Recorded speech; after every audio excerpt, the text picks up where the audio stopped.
안녕하십니까. 공인중개사 법령 및 실무를 강의하는 신정환입니다. 이번 시간에는 기출문제를 보면은 이번 시험 문제가 보인다. 그래서 이제 30일의 기출문제를 31번부터 시작해서 지난 시간과 연결해서 40번까지 살펴보도록 하겠습니다. 먼저 31번 문제입니다.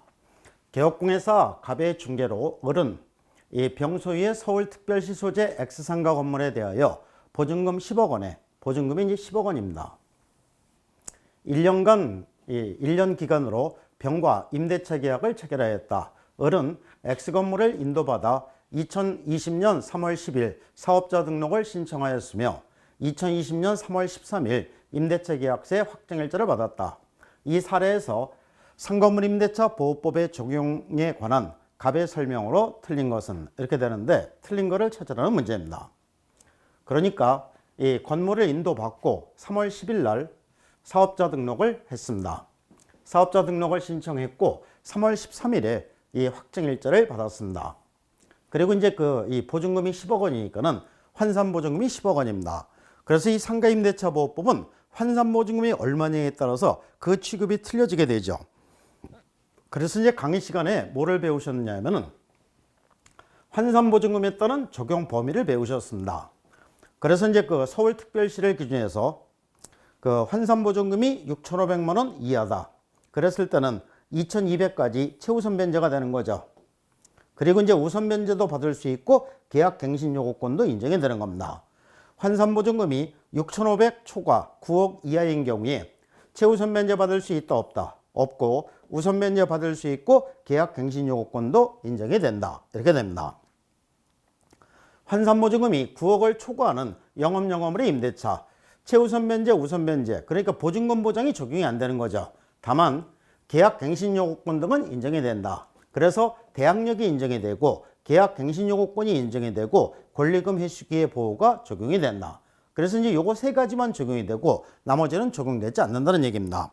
그래서 이제 요게 그대로 이제 문제가 나왔는데, 이 보증금이 10억이니까 9억을 초과하는 거죠. 그렇기 때문에 최우선 변제, 우선 변제, 보증금 보장이 적용이 안 되는 거죠. 보증금 보장이 적용이 안 되니까는 여기서 이제 이 우선 변제권을 취득한다.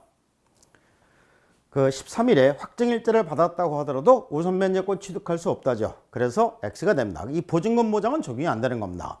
그 다음에 대항력 인정이 되는 거죠. 그래서 이 동그라미가 되고, 그 다음에 3번은 병은 을이 임대期限만료되기 6개월 전부터 1개월 전까지 사이에 계약갱신을 요구한 경우 정당한 사유 없이 거절하지 못한다. 계약갱신 요구권 적용이 되는 거죠. 그 다음에 을의 계약갱신 요구권은 최초의 임대期限을 포함한 전체 임대期限이 10년을 초과하지 않는 범위 내에서, 그래서 계약갱신 요구권 10년까지 인정이 되는 거죠. 그 다음에 을의 계약갱신 요구권에 의해서 갱신되는 임대차는 전임대차와 동일한 조건으로 다시 계약된 것으로 본다. 그래서 이제 정답이 2번이 정답이 되는 겁니다. 이렇게 해서 이제 환산보증금이 10억일 경우에, 그러니까 9억을 초과하는 이 영업영업물의 임대차, 보증금 보장은 적용이 안 되지만은, 대항력이 인정이 되고 계약갱신요구권이 인정이 되고 권리금 회수기의 보호가 적용이 된다. 이렇게 되는 겁니다. 이렇게 해서 이제 문제가 나왔는데, 그러면 이 문제는 30회 시험에서 처음 나온 거냐? 그게 아니라 예전에 이제 28회 시험에서 어떻게 문제가 나왔었냐면은, 갑과 을은 2017년 1월 25일 서울특별시 소재 갑소유 X상가 건물에 대해서 보증금 5억의 월차임 500만 원, 보증금 5억의 월차임 500만 원이면은 환산보증금은 얼마입니까? 10억이 되는 거죠.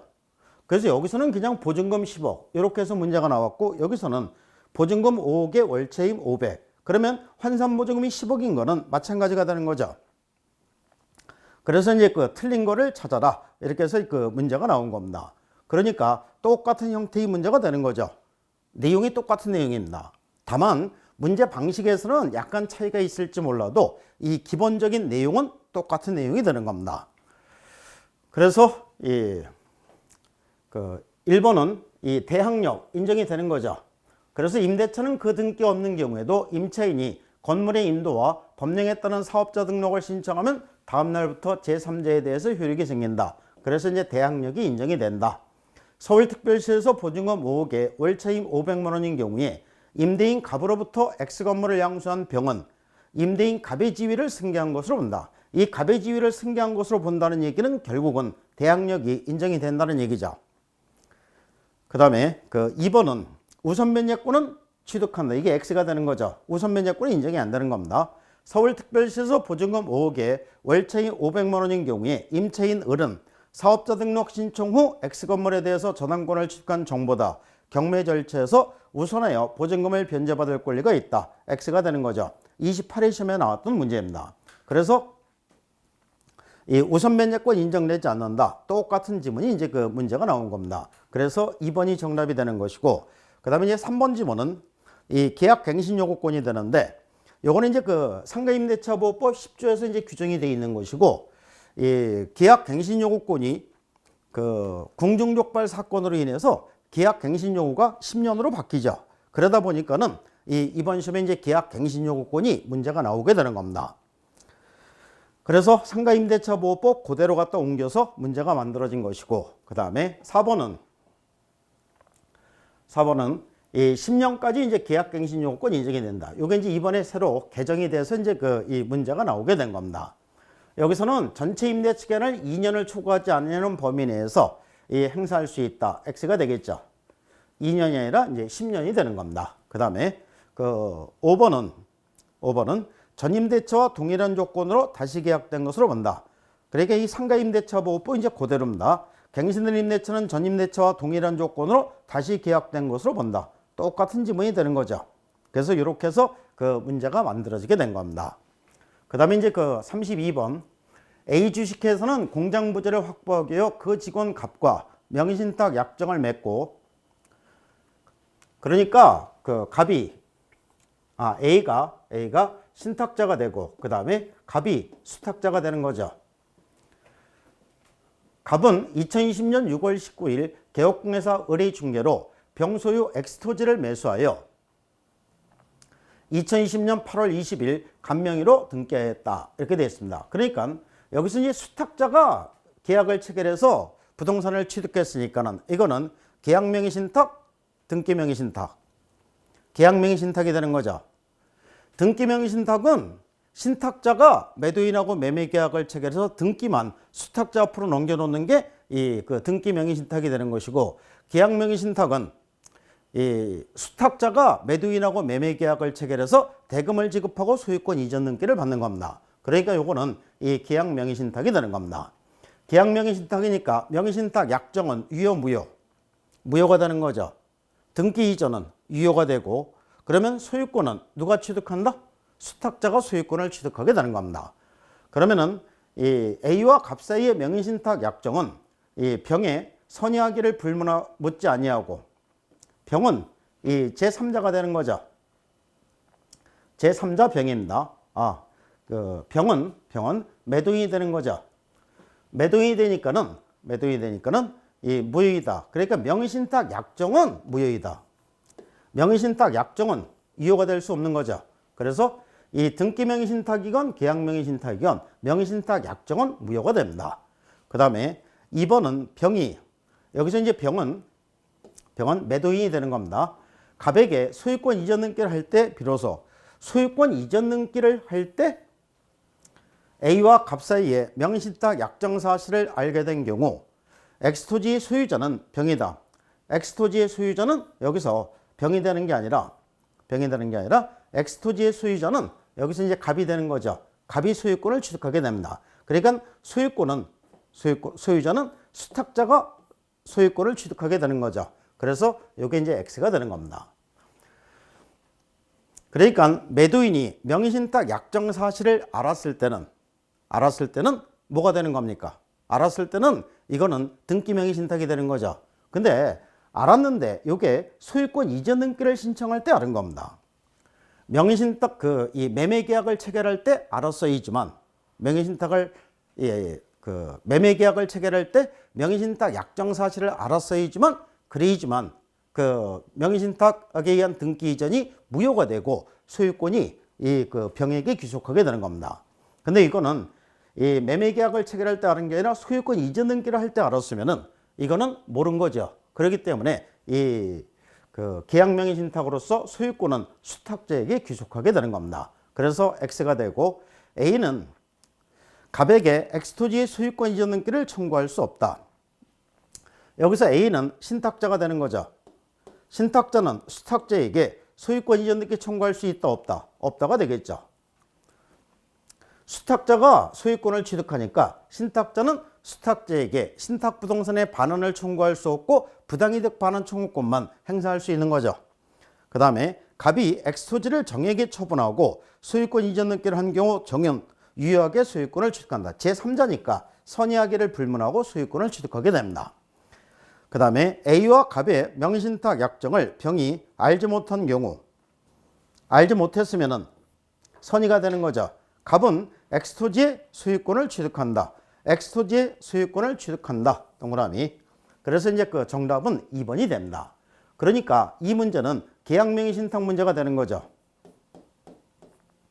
계약명의신탁 문제가 되는데, 그럼 이 계약명의신탁에 관한 문제가 요게 31회 시험에서 처음 나왔었던 거냐? 그건 아니란 얘기죠. 그래서 이제 그 전에 28회 시험에 나왔던 문제입니다. 갑과 친구 을은 을을 명의수탁자로는 계약명의신탁 약정을 하였고, 이에 따라 을은 2017년 10월 17일 병소유 X토지를 매수하여 을 명의로 등기하였다. 그러니까 여기서는 갑이 신탁자가 되고 그 다음에 을이 수탁자가 되는 거죠. 그리고 계약명의신탁이 되는 겁니다. 이 사안에서 개업공개사가 부동산 실거래자 명의등기에 관한 법률의 적용과 관련하여 설명한 내용으로 옳은 것을 모두 고른 것은, 이렇게 해서 이제 그 문제가 나오게 되는데, 이 두 문제는 똑같은 문제가 되는 거죠. 똑같이 이제 계약명의신탁이 그 문제가 나오는 겁니다. 그 다음에 이제 1번은 여기서 이제 이 매도인의 선의하기 불문하고 명의신탁 약정은 전부 다 무효가 되는 거죠. 그래서 이 신탁자 갑과 수탁자 을의 위약정은 무효이다. 그러니까 명의신탁 약정은 유효가 될 수 없는 겁니다. 그 다음에 신탁자 갑과 수탁자 을의 위약정을 매도인 병이 알지 못한 경우라면은 알았건 몰랐건 명의신탁 약정은 유효가 될 수 없는 거죠. 그래서 X. 이런 식으로 해서 이제 이 똑같은 지문이 나오게 되는 겁니다. 그 다음에 2번은 병이 소유권 이전 등기를 신청할 때, 이 소유권 이전 등기를 신청할 때 알았다. 이거는 이번에 처음 언급이 된 이런 내용에 해당이 됩니다. 여기 이제 이 매매 계약을 체결할 때 명의신탁 약정 사실을 알았어야 된다. 이게 우리나라 이제 대법원 판례가 되는 겁니다. 그래서 X가 되는 것이고, 그 다음에 A는 갑에게 X토지 소유권 이전 등기를 청구할 수 없다. 맞는 거죠. 갑이 소유권을 취득하니까 A는 소유권 이전 등기를 청구할 수 없고 부당이득 반환 청구권을 행사할 수 있는 겁니다. 그 다음에 여기서 이제 정에게 처분하고 제3자 정에게 처분하고 소유권 이전 등기를 한 경우 정은 유효하게 소유권을 취득한다. 그러니까 제3자에게는 선의하기를 불문하고 대항하지 못한다. 여기서 제3자 정은 소유권을 취득하지 못한다. 이렇게 해서 이제 X가 되는 겁니다. X가 되는데 여기서는 소유권을 취득한다. 이렇게 해서 맞는 지문이 되는 거죠. 그 다음에 5번은 A와 갑의 명의신탁 약정을 병이 알지 못한 경우, 선이죠. 그랬을 때 소유권은 갑이 취득하죠. 갑은 X토지의 소유권을 취득한다. 동그라미. 그래서 이제 수탁자가 소유권을 취득하는 겁니다. 그래서 병이 알지 못한 경우 신탁자 갑은 X토지의 소유권을 취득한다. X가 되는 거죠. 신탁자가 소유권을 취득하는 게 아니라 수탁자가 소유권을 취득하게 되는 겁니다. 이렇게 해서 이제 이 명의신탁에 대해서 문제가 나오게 되고, 그 다음에 이제 33번. 개업공개사 갑의 중개로 병은 2018년 10월 17일 을소유의 용인시 소재 X주택에 대하여 보증금 5천만 원에 2년 기간으로 을과 임대차 계약을 체결하고 계약 당일 주택의 인도와 주민력 이전, 임대차 계약 증서상의 확정일자를 받았다. 병이 임차권 등기 명령을 신청하는 경우 주택임대차 보호법령의 적용에 관한 갑의 설명으로 옳은 거를 찾으는 얘기입니다. 그러니까 임차권 등기 명령 제도에 대해서 이제 문제가 나온 겁니다. 임차권 등기명령 제도에 대해서 문제가 나오는데 이 주택임대차 보호법 원문 내용 그대로 옮겨줘서 문제가 만들어지게 됩니다.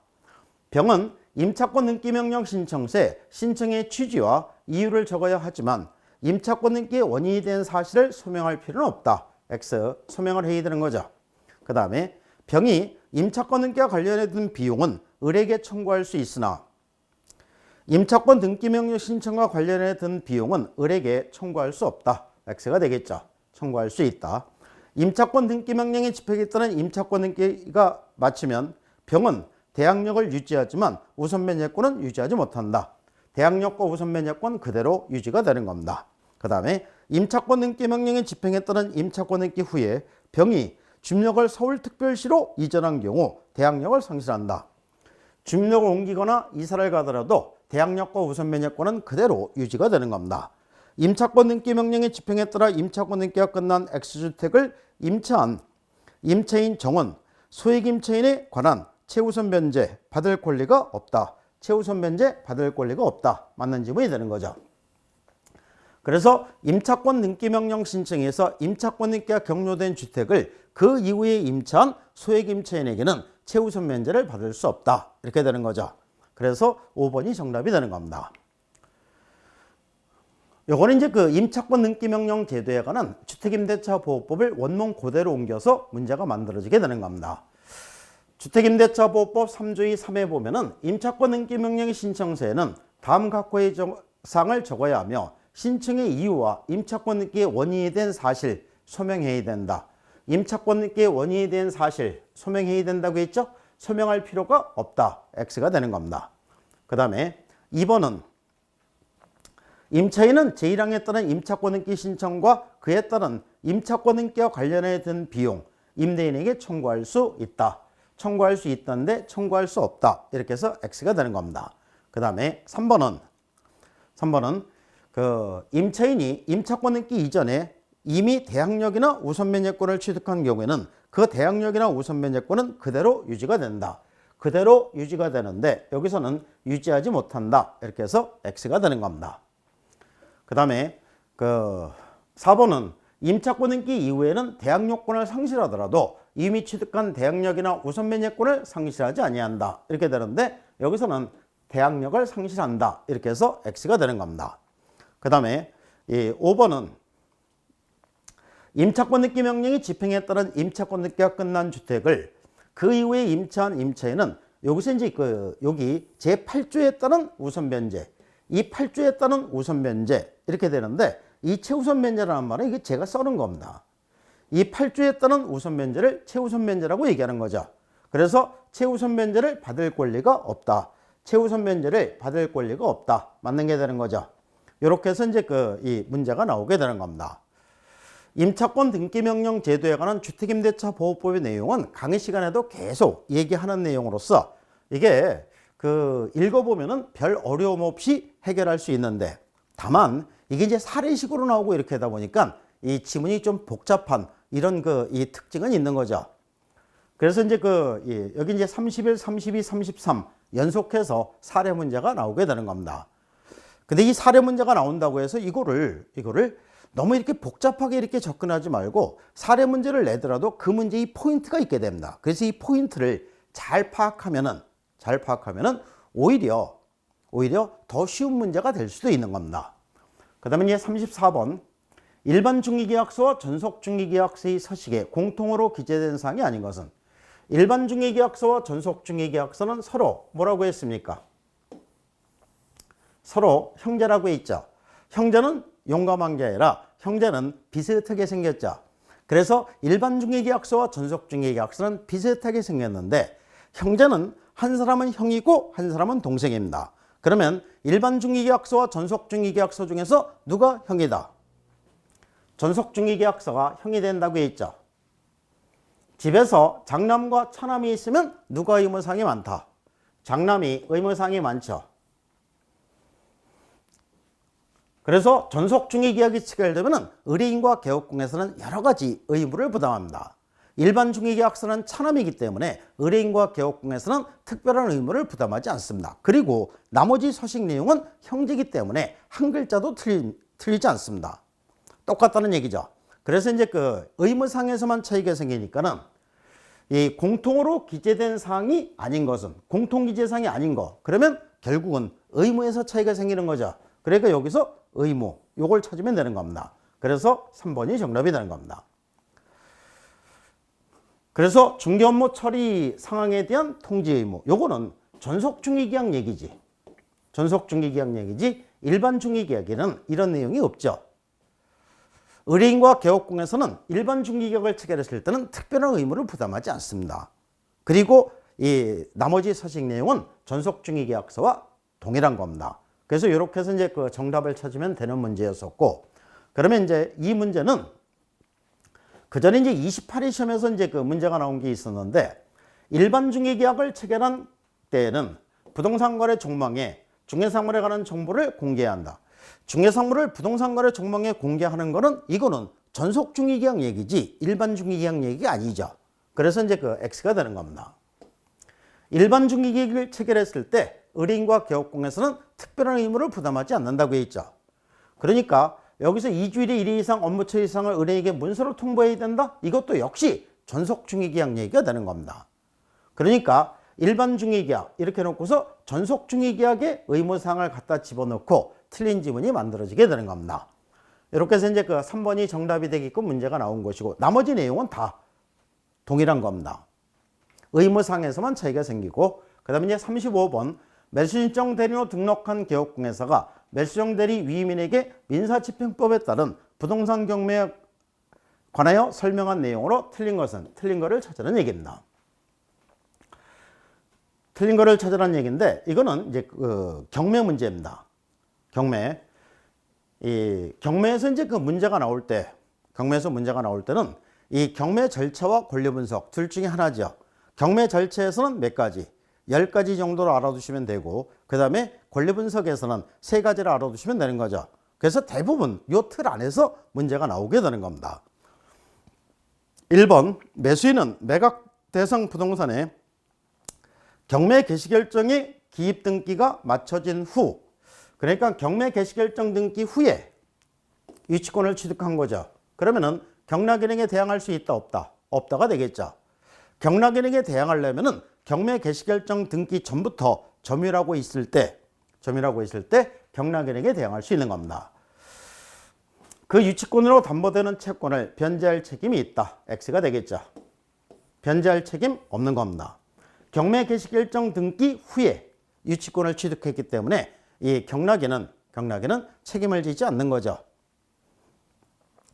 차순위 매수신고는 신고액이 최고가 매수신고액에서 보증액을 뺀 금액을 넘는 때에만 할 수 있다. 그래서 이 차순위 매수신고제도 거의 매 시험마다 단골로 출제가 되는 이런 지문에 해당이 됩니다. 매수인은 매각대금을 다 낸 때 매각의 목적인 권리를 취득한다. 동그라미. 매각대금 완납에 의해서 소유권을 취득하게 됩니다. 재매각 절차에서는 이 재매각 절차는 매각대금을 납부하지 않아서 다시 경매 절차를 밟는 것을 재매각이라고 얘기하는 거죠. 전에 매수인은 매수 신청할 수 없으며, 그러니까 이 잔금을 내지 않은 사람이니까 당연히 매수 신청할 수 없는 겁니다. 매수 신청 보증을 돌려줄 것을 요구하지 못한다. 맞는 지문이 되는 것이고, 그 다음에 후순위 저당권자가 경매 신청을 하였더라도 매각 부동산 위에 모든 저당권은 매각으로 소멸된다. 저당권은 항상 소멸되는 권리에 해당이 되는 거죠. 순위에 관계없이 매각 부동산 위에 있는 모든 저당권은 소멸이 되는 겁니다. 이렇게 해서 이제 1번이 정답이 되는데, 그러면 요 30일의 5가지 지문은 그러면 30일의 시험에서 처음 나왔던 거냐? 아니란 얘기죠. 전부 다 그동안 나왔었던 지문이 반복해서 출제가 된 겁니다. 짜잔, 한번 보겠습니다. 26회 시험에서 매수인은 매각 부동산 위의 유치권자에게 유치권으로 담보되는 채권을 변제할 책임이 없다. 변제할 책임이 있죠. 변제할 책임이 있는데 변제할 책임이 있으려면은 경매 개시결정 등기 전부터 점유라고 있어야 되는 거죠. 근데 여기서는 경매 개시결정 등기 후에 유치권을 취득했다고 했습니다. 그러면은 변제할 책임이 없는 거죠. 그래서 이 1번이 이렇게 해서 이제 정답이 되는 겁니다. 차순위 매수신고 제도 29회 시험에서 이제 나왔던 지문입니다. 자순위 매수 신고는 신고액이 최고가 매수 신고액에서 보증액을 뺀 금액을 여기 넘지 않는 때만 할 수 있다. X가 되겠죠. X가 되는데 여기서는 넘는 때만 할 수 있다. 이렇게 해서 맞는 지문이 되는 거죠. 나머지는 다 똑같은 지문이 되는 거죠. 그 다음에 이제 3번은 매수인은 매각대금을 다 낸 때 여기서 매각대금 완납에 의해서 권리를 취득한다. 맞는 지문이 되는 겁니다. 여기서도 매각대금을 다 낸 때 매각의 목적인 권리를 취득한다. 같은 지문이 되는 거죠. 이거는 29회 시험에서도 이제 다시 나오게 됩니다.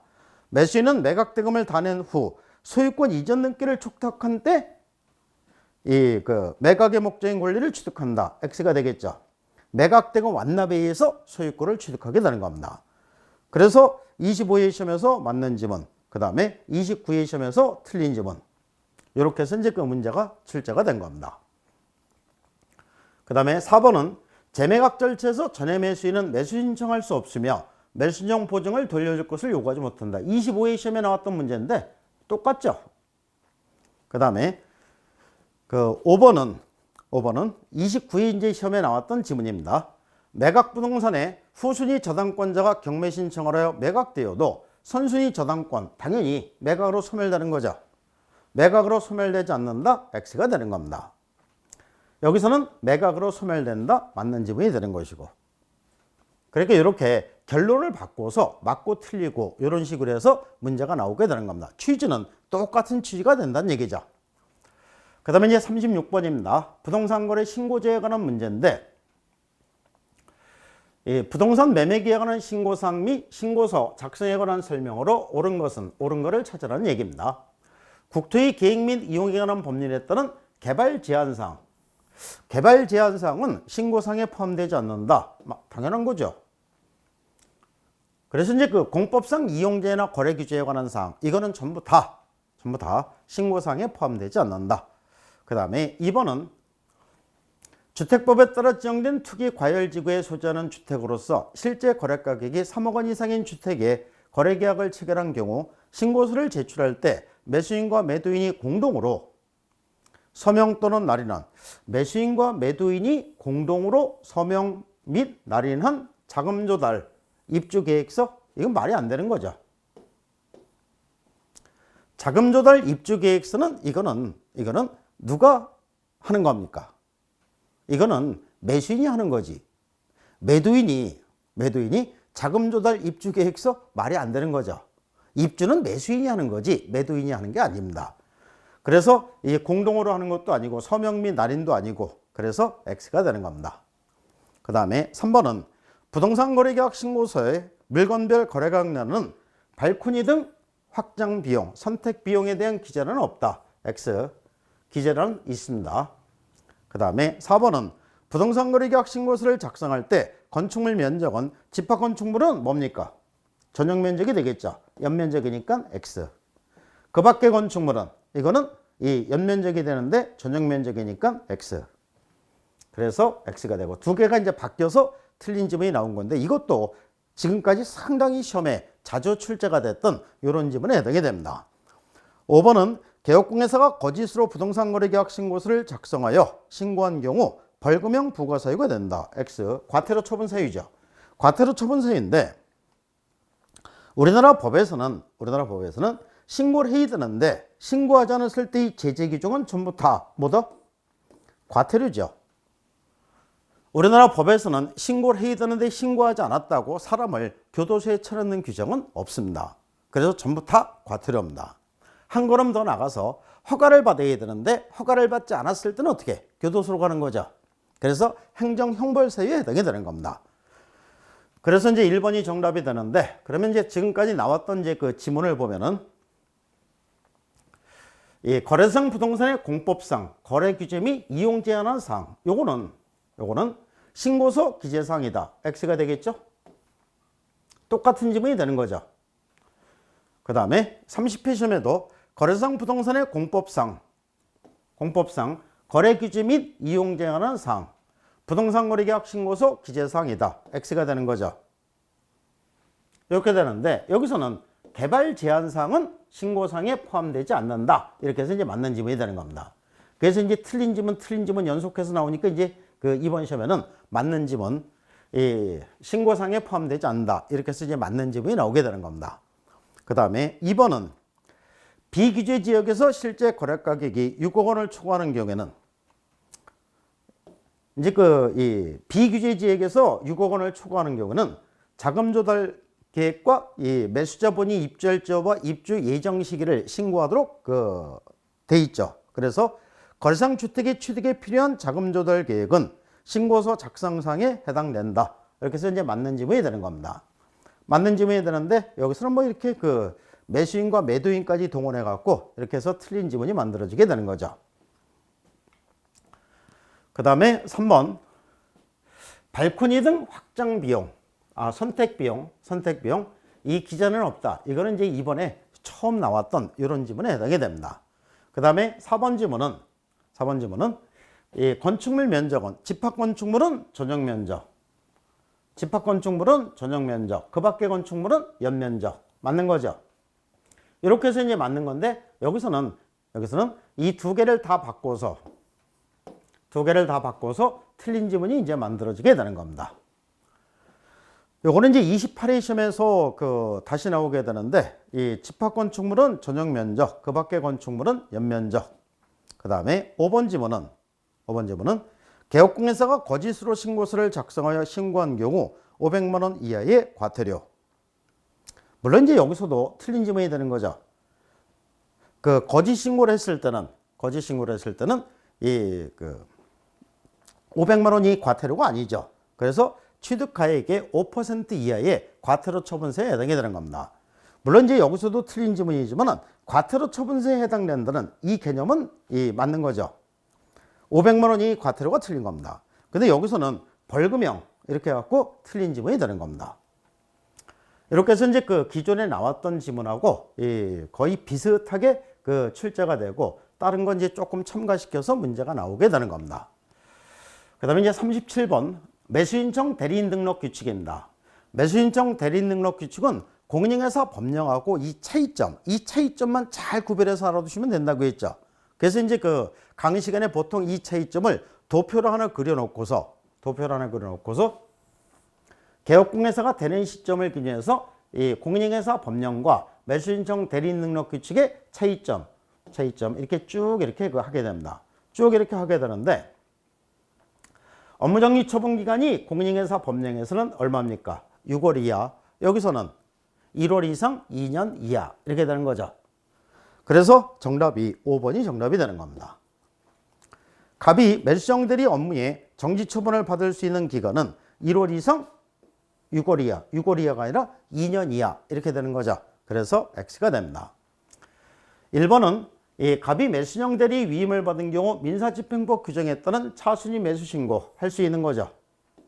이건 대리권의 범위에 포함이 되는 겁니다. 갑은 매수정 대리권의 범위에 해당하는 대리행위를 할 때 매각장소 또는 집행법원에 직접 출석해야 한다. 맞는 겁니다. 그 전에 중개보조원을 대리 출석하게 할 수 있다. 이렇게 해서 X가 된 적도 있었습니다. 매수정 대리 보수의 지급 시기는 약정해야 돼. 약정이 없을 때는 매각대금 지급 기한일 맞는 겁니다. 이 보수의 지급 시기는 약정이 있으면 약정해야 돼. 약정이 없을 때 공인중개사 법령에서는 거래대금 지급이 완료된 날 여기서는 매각대금 지급 기한일 이렇게 되는 거죠.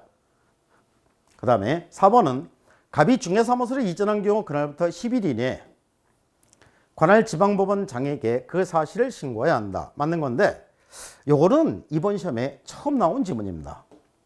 처음 나온 지문인데 저는 이제 강의할 때 이 10일 사실은 강의 안 했습니다. 강의 안 했고 뭐라고 했느냐 하면은 경매에서 숫자 규정이 나오면 전부 다 7을 찍고 매수인청 대리인 등록 규칙에서 숫자가 나오면 전부 다 11을 찍어라. 이렇게 얘기를 했습니다. 그러니까 매수정 대리인 등록 규칙은 대부분 10일로 규정이 되어 있습니다. 물론 이제 이 등록 신청을 받은 지방법원장은 14일 이내에 등록 통보를 해줘야 되죠. 그러니까 요거 14일 빼고 나머지 전부 다 10일입니다. 그래서 이제 그 별 어려움 없이 해결할 수 있는 이런 문제에 해당이 됐었던 겁니다. 그럼 이제 이 문제들은 지금까지 어떻게 그 나왔었나 한번 보겠습니다. 짜잔 하면은 그 매수정 대리는 민사집행법에 따른 차순위 매수 신고 할 수 있다. 맞는 거죠? 여기도 차순위 매수 신고 할 수 있다. 동그라미. 차순위 매수 신고 할 수 있다. 이게 28회 시험에서 또 나왔습니다. 그 다음에 2번은 직접 출석해야 된다는 거죠. 여기 중개보조원을 대리 출석하게 할 수 있다. X가 되는 거죠. 그 다음에 여기서는 직접 출석해야 된다. 그래서 맞는 지문이 되는 것이고. 그러니까 여기 이제 직접 출석해야 한다. 맞는 지문이 되는 겁니다. 3번은 보수의 지급 시기가 되는데 매각대금의 지급 기한 1. 28회 시험에 나왔던 거하고 여기 매각대금 지급 기한일로 한다. 똑같은 거죠. 그 다음에 이 4번은 이 처음 나온 지문이라고 했습니다. 그 다음에 5번은 업무정리 처분 받을 때는 업무정리 처분 사실을 당해 중개사무소 출입문에 표시해야 한다. 지금까지 이렇게만 문제가 나왔습니다. 그러니까 이 공인중개사 법령하고 매수신청 대리인등록 규칙하고 보면은 업무정리 처분이 이 업무정리 처분 기간 중에 공인중개사 법령에서는 출입문에 표시를 해야 된다, 안 해야 된다. 여기서는 안 해도 되는데 여기서는 표시를 해야 되는 거죠. 업무정리 처분 기간이 여기서는 6월 이하, 여기서는 1월 이상 2년 이하. 이렇게 이제 그 차이가 있게 되는 겁니다. 이렇게 해서 5번이 정답이 되게끔 문제가 나오게 되는 겁니다. 그 다음 문제 이제 38번을 보겠습니다. 이 확인설명서 작성 방법이 되는데 확인설명서는 총 4개 서식으로 구분이 되죠. 주거용 건축물하고 그 다음에 비주거용 건축물, 그 다음에 토지, 임목, 공장재단, 광업재단 이렇게 이제 4개 서식으로 나누어지게 되는데 공통적으로 기재되어 있는 것을 모두 고른 것은 공통기재사항을 고르라는 얘기입니다. 4개 서식 전부 다 어떤 물건의 거래를 중개를 해줬는지 해당되는 물건은 당연히 표시해야 되겠죠. 그래서 대상 물건의 표시 같은 거예요. 4가지 물건 중에서 등기부가 없는 물건이 있다 없다? 없다죠? 그러면 등기부 기재사항은 공통기재사항이 되는 겁니다. 4개 물건 전부 다 거래 예정 가격 있죠? 4개 물건을 취득했을 때 세금 안 내는 물건이 있다 없다?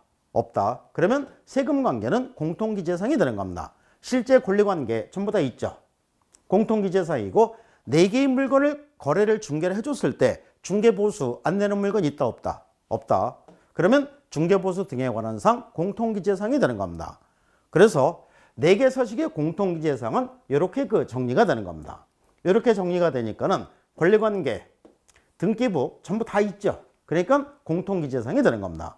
거래 예정 가격 전부 다 있죠. 그 다음에 그 실제 권리관계 전부 다 있습니다. 그래서 기역, 디귿, 미음 이렇게 찾으면 되는 겁니다. 기역, 디귿, 미음. 그래서 3번이 정답이 되는 겁니다. 이렇게 해서 이제 그 문제가 나오게 되는데, 그 다음에 이제 39번입니다. A씨의 중개사무소를 둔 개업공예사 갑은 B씨의 소지하는 을 소유의 건축물, 그중 주택의 면적이 3분의 1인 건축물, 주택의 면적이 3분의 1인 건축물입니다. 그러면 어디에 해당된다? 이건 주택 외로 들어가는 거죠. 그래서 이건 주택 외로 들어갑니다.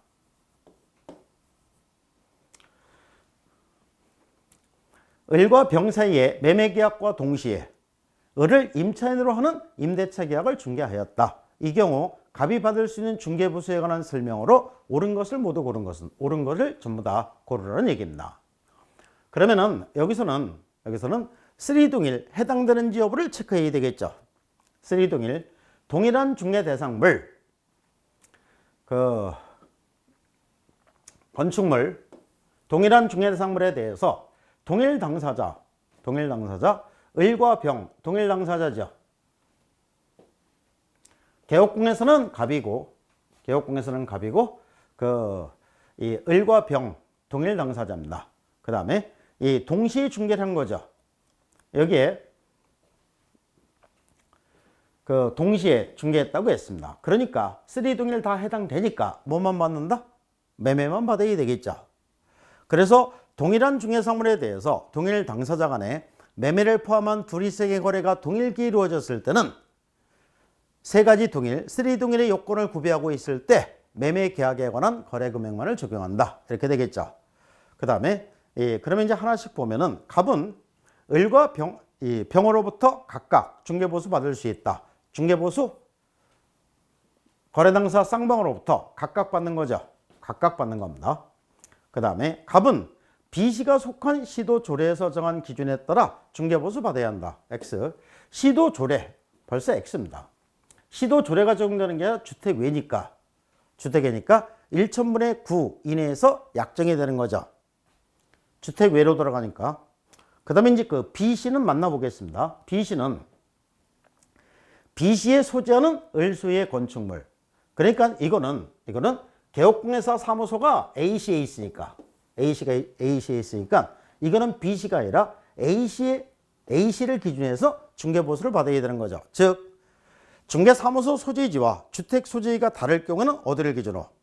사무소 소재지를 기준해서 중개보수 및 실비를 받아야 되는 겁니다. 그러니까 이것도 틀렸고 시도조례도 틀린 겁니다.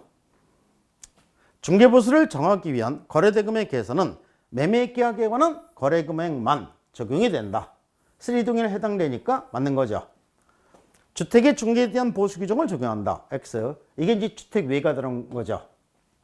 주택의 면적이 3분의 1인 건축물이니까. 그러니까 주택의 면적이 2분의 1 이상인 경우는 주택을 적용하고 주택의 면적이 2분의 1 미만인 경우는 주택외 중개보수가 적용된다. 이렇게 됩니다. 그래서 옳은 거를 고르니까 기억 디귿 해갖고 2번이 정답이 되는 겁니다. 그러면 이 문제들은 그러면 31위 시험에서 처음 나왔냐? 그거 아니란 얘기죠. 31위 시험에서 처음 나왔던 이런 형태의 문제는 사실은 없습니다. 그러면 한번 보면은 짜잔 이렇게 하면은 그러니까 여기서 주택의 면적이 3분의 1인 건축물 이거는 중개보수 계산 문제에서도 그 전에 한번 나왔었던 문제입니다.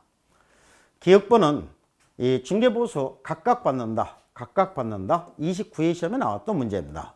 그 다음에 중개상물인 주택소지와 중개사무소 소지가 다를 경우에 주택소지 이렇게 하면 X가 되겠죠. 사무소 소재지를 기준합니다. 이거는 주택외니까 여기서는 주택이면 시도조례가 맞지만 주택외니까 이게 시도조례 이것도 틀린 거라고 했죠. 그 다음에 중개보수를 정하기 위한 거래대금에 대해서는 매매계약에 관한 거래금액만을 적용을 한다. 3 동일이니까 동일한 중개상물에 대해서 동일 당사자 간에 이 매매를 포함한 둘이승의 거래가 동일기에 이루어졌을 때 3 동일의 요건을 구비하고 있으니까 뭐만 매매계약에 관한 거래금액만을 적용하여 계산한다. 28회 시험에서 나왔던 지문입니다. 그 다음에 주택의 중개에 대한 보수를 적용한다. 중개상물인 건축물 중 주택의 면적이 2분의 1 미만. 그러니까 주택의 면적이 3분의 1이라고 했죠. 그러니까 2분의 1 미만입니다. 2분의 1 미만이니까는 주택 외의 중개보수가 적용이 된다. 중개상물인 건축물 중 주택의 면적이 2분의 1 이상. 이렇게 하면은 주택이 적용되는 거죠. 29회 시험에서 나왔었던 지문입니다. 이렇게 해서 이제 이 문제가 나온 것이고, 그 다음에 이제 마지막 40번. 부동산 거래 신고 등에 관한 법령상 부동산 거래 신고에 관한 설명으로 옳은 거를 찾으라는 얘기입니다. 부동산 매매 계약을 체결한 경우 거래 당사는 거래 계약 체결로부터 3월 이내에 3월이 아니라 30일이 되겠죠. X. 그 다음에 주택법에 따라 지정된 조정 대상 지역에 소지하는 주택으로서 실제 거래 가격이 5억 원이고, 그러면 이제 여기 투기 과열지구라든가 조정 지역에서는 실거래과 관계없이 전부 다 자금의 조달 계획과 매수자 본인이 입주할지 여부와 입주 예정 시기를 신고하도록 개정이 돼 있죠. 그 다음에 매수인이 국가인 경우 국가는 매도인과 공동으로 벌써 X입니다. 그러니까 거래 당수 일방이 국가 등인 경우는 국가 등이 신고를 해야 되고 다른 당사자는 신고 의무가 없는 거죠. 그러니까 이 매도인과 공동으로 벌써 틀린 겁니다. 그 다음에 3번 권리 대상인 부동산 소재지를 관할하는 이 특별자치도 행정시의 시장은 행정시의 시장 부동산 거래 신고의 신고관청이 된다. 맞는 거죠. 그래서 이제 신고관청은 부동산 소재지를 관할하는 시, 군, 구청장이 됩니다. 시군구청장이 되는데 즉 특별자치도, 이 특별자치도가 어디입니까? 제주도가 되는 거죠. 제주도의 행정시의 시장, 신고관청이 되는 거죠. 그래서 동그라미 뭐 서귀포시장, 제주시장 신고관청이 되는 겁니다. 이 시장, 여기 신고관청에 해당이 되고, 그래서 3번이 정답이 됩니다. 개업공개사가 거래계약서를 작성 교부한 경우에는 거래당사 또는 해당 개업공개사, 거래당사가 신고 의무가 없죠. 그래서 X. 개업공개사가 매매계약 체결을 중개를 해줬을 때는 개업공개사가 부동산거래 신고를 해야 되고 거래당사자는 신고 의무가 없는 겁니다. 5번은 부동산거래계약을 신고하려는 개업공개사는 부동산거래계약 신고서에 서명 또는 날인하여 관할 등록관청, 관할 등록관청이 아니라 신고관청에 신고를 해야 되는 거죠. 그래서 X가 됩니다. 그러니까 이런 형태의 지문도 이게 처음 나온 게 아니라 그 전에 다 나왔었던 지문이 된다는 얘기입니다. 그러면 이제 이 문제는 그동안 어떻게 지문이 나왔길래 이렇게 이제 그 지문이 구성이 됐을까 한번 보겠습니다. 짜잔, 이렇게 하면은 30회 시험에서 개업공개사가 거래계약서를 작성 교부한 경우 거래 당사자는, 여기서 개업공개사가 거래계약 체결을 중개를 했으면 거래당사자는 신고 의무가 없는 거죠. 그래서 X가 되는 겁니다. 그 다음에 그 2번 지문은 일방이 국가 등인 경우에 국가가 부동산 거래계약 신고를 해야 한다. 맞는 지문이 되는 거죠. 여기는 지방자치단체입니다. 개업공개시 중개 없이 토지를 매수하는 경우 부동산 거래계약 신고서에 단독으로 서명 또는 날인하여 신고관청에 제출해야 한다. 그러니까 국가, 지방자치단체, 국가가 신고하고 지방자치단체가 신고해야 되는 거죠. 여기서는 국가는 매도인과 공동으로 해서 이렇게 해서 이제 그 X가 되는 겁니다. 그 다음에 3번은 부동산 거래 신고를 하는 자는 거래대상 부동산 수익에 관한 신고관청에 거래대상 부동산 소재지 관할 신고관청. 여기 이제 시장군수구청장이 되는 거죠. 그래서 이 특별자치도의 행정시의 시장은 신고관청이 되는 겁니다. 그 다음에 4번은 사인 간의 거래를 중개한 개업공개사가 거래계약서를 작성 교부한 경우 해당 개업공개사가 거래 신고를 해야 한다. 맞는 거죠. 근데 여기서는 거래 당사자 또는 해당 개업공개사 X가 되겠죠. 거래 당사자는 신고 의무가 없는 겁니다. 그 다음에 5번은 거래 신고를 하려는 개업공개사는 부동산 거래계약 신고서에 서명 또는 날인하여 여기 중개사무소 소재지 등록관청 제출해야 한다. X가 되겠죠. 여기서도 관할 등록관청에 제출해야 한다. X. 똑같이 이 틀린 지문이 만들어지게 되는 겁니다. 이런 식으로 해서 이제 이 지문이 만들어지게 되는데, 그래서 이제 지금까지 31회 시험에 나왔던 이 문제들을 문제뿐만 아니라 이 지문 각자가 어떻게 해서 그동안에 나왔던 문제가 나왔는지 요거를 이제 이 실증적으로 한번 이렇게 이 증명을 해 보이기 위해서 이렇게 이제 유튜브를 찍은 겁니다. 그러니까 글자는 틀리지만 이렇게 이제 똑같은 취지로 문제가 나오는 겁니다. 그러면은 이렇게 문제가 나오니까 이 32회 시험을 준비할 때는 31회 시험에 나왔던 이 기출 지문들 이거를 많이 읽어보면은 32회 시험에서 비슷하게 출제가 된다는 얘기죠. 그러면은 법령 및 실무에서 고득점을 받을 수 있는 겁니다. 그래서 이 법령 및 실무는 이와 같이 기출 지문이 반복되는 비중이 상당히 높습니다. 그렇기 때문에 기출 지문을 많이 읽어보면은 실제 시험에 가서 평소에 읽었던 지문이 그대로 나왔죠. 그러면 읽는 속도가 빨라지고 읽고 나서 정답을 찾는 속도가 빨라지는 겁니다. 다만 문제가 출제가 될 때 똑같은 지문으로 출제가 될 때도 있지만은 이게 조금씩 변형이 된다는 얘기죠. 그 전에 긍정형으로 지문이 나왔으면 이번에는 부정형으로 지문이 나온 적이 있었으면 긍정형으로, 아니면 중간에 살짝 바꿔서 이렇게 해서 문제가 나오기 때문에 기출 지문을 읽어보되 암기 중심적으로 접근하시지 말고 꼭 이 지문이 왜 맞고 어디가 틀렸는지 요거를 잘 체크를 하면서 이 기출 지문을 읽으면은 이번 32회 시험에서 공부는 조금 하고도 고득점을 받을 수 있는 이런 시험이 된다는 얘기입니다. 다음 시간부터는 공익에서 법령 및 실무 익힘장에 대한 그러니까 이제 그 시험 공부는 일정 부분은 암기를 해야 되고 일정 부분은 뭘 해야 됩니까? 익혀야 됩니다. 이 암기까지는 아니고 익히고 그 다음에 이해하고. 그러니까 암기하고 익히고 이해하고 이게 효율적으로 공부할 수 있는 이런 방법에 해당되고, 그러면 어떤 내용은 이해를 해야 되고 어떤 내용은 그냥 익히기만 하면 되고 어떤 내용은 암기를 해야 되는지 이거를 강사들이 쭉 분류를 해줍니다. 이거는 꼭 외우셔야 됩니다. 이거는 그냥 익히기만 하면 됩니다. 이거는 이해를 해야 됩니다. 거기에 맞춰서 공부하시는 게 효율적으로 공부하시는 겁니다. 그렇기 때문에 다음 시간부터는 꼭 익혀야 되는, 그러니까 익히고 암기해야 되는 이런 부분들, 그러니까 이해를 해야 되는 부분은 강의 시간에 하지만은 익히고 암기해야 되는 이 부분을 직접 가론에다 써 넣을 수 있는 이런 기회를 만들어 갖고 방송을 하도록 하겠습니다. 감사합니다.